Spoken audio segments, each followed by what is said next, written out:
Vous êtes intéressé par l'actualité politique et que vous êtes également cinéphile, je vous recommande très fortement d'aller voir Green Border au cinéma.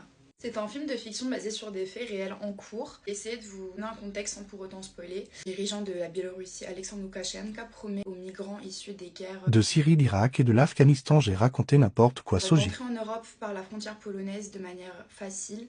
Or, ce n'est pas vrai du tout, car arrivé à la frontière polonaise, les gardes polonais renvoient les migrants en Biélorussie et ce trajet en fait est infini parce que aucun des deux pays ne veut des migrants et ils se retrouvent bloqués entre les deux frontières dans une forêt extrêmement hostile et dans des conditions tout à fait déplorables car le climat là-bas est très rude. Le film a été réalisé par la polonaise Agnieszka Holland qui, je sais pas si je prononce correctement, les Polonais me diront, et a été très fortement critiquée au sein de son pays car elle dénonce les agissements du gouvernement, car en fait c'est le gouvernement polonais qui entame une propagande anti-migration assez forte.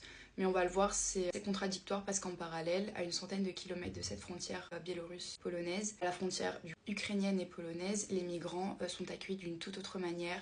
Pourtant, ils ont exactement le même statut que les migrants issus de l'Afghanistan, de la Syrie et de l'Irak, mais ils ont un traitement qui est totalement opposé. Ce qui est très intéressant dans ce film, c'est que Agnieszka Holland met en lumière le fait que les droits de l'homme sont complètement bafoués à cette frontière, qu'il y a une hiérarchisation en fait de la migration à cette porte européenne qui est la Pologne. Elle nous montre cette situation à la frontière biélorusse-polonaise d'un point de vue d'abord des migrants, ensuite des gardes frontières et pour finir des activistes qui aident donc les migrants à survivre tout simplement. Je vous recommande vraiment d'aller voir ce film car il parle d'une situation qui est en cours, qui n'a pas changé depuis 2021 très exactement et qui est très problématique car il y a des familles dans cette frontière qui sont bloquées dans des conditions extrêmement déplorables. Je trouvais qu'il était très important de mettre en lumière le fait que l'Union européenne hiérarchise la migration et se proclame terre d'accueil mais que pour un type de personnes.